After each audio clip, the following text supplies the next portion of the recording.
Boy, do I have a video for you today, and I don't usually do unboxings, but I thought this one would be kind of nifty. So, I bought this for 10 bucks on eBay, and 520 watt ATX power supply. Looked pretty good. Had some details on the side, and it also had a picture of this side as well, which is the same thing. But what the eBay listing didn't have was this information, and I thought that was pretty strange. So I knew when I bought this that it wouldn't actually be 520 watts. I expected something like a 400 watt with a 520 peak, and that's kind of what we got. Yep, peak power. Try and get the light out of there. 520 watts. Let's go ahead and get this crappy crinkle wrap off here. But that's something that you really need to be looking out for when you're buying crappy power supplies like this. Make absolutely sure that the advertised wattage is continuous, not peak. Get off there. Hold on.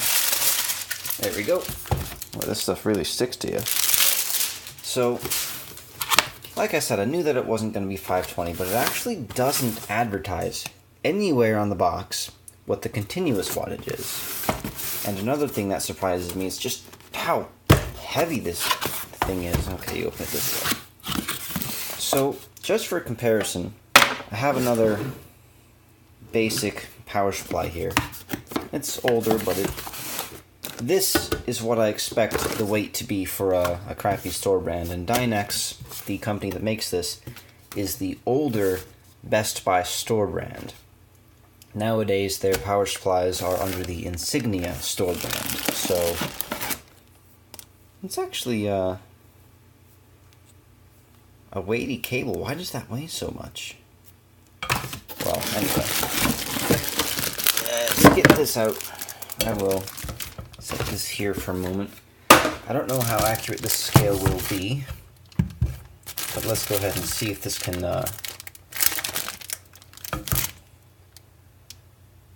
not gonna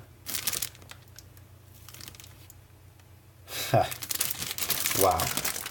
Well, this is a chunky boy, and this weighs almost nothing, so I don't know why this weighs so much.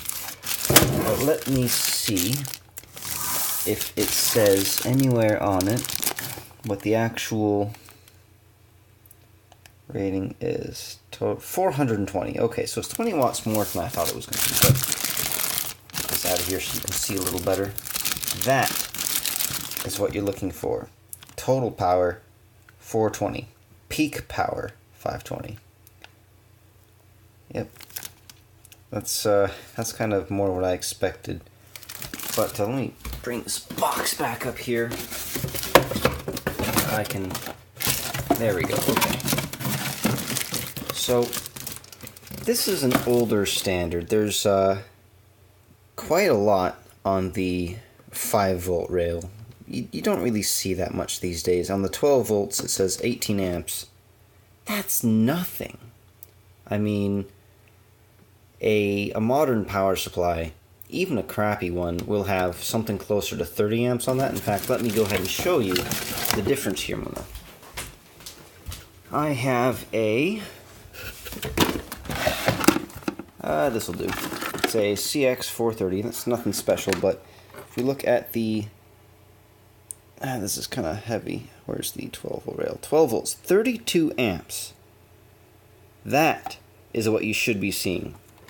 So, a power supply like this, where it has 18 amps on the 12-volt rail, it is worth noting that this will not be capable of sustaining load for high drop graphics cards.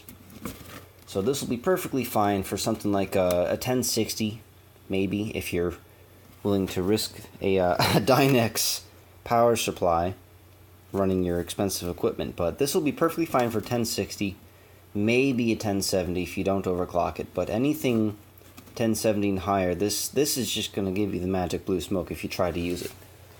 But that's pretty much all I've got to say. That was the unboxing of the Dynex power supply. I thought that this scale would be good enough to give us a weight, but this is a chunky boy, and I have no idea why.